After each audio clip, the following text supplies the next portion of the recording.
everyone, welcome back to my channel. Today is just gonna be a quick video on how to peel green plantains the easy way.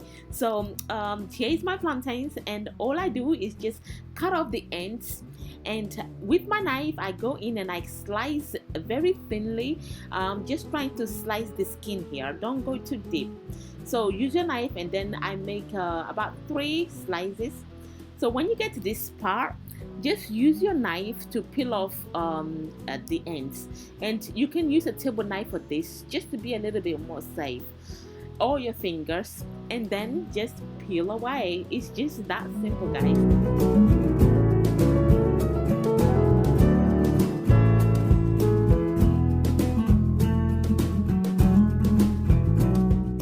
So you might come across some that don't come out perfectly. Just use your knife and just trim them off, and there you have it. Your plantains are ready to be boiled or fried. And yeah, in my next video we are going to be doing some plantain chips. So hopefully you guys come back, and I'll see you in my next one. Bye.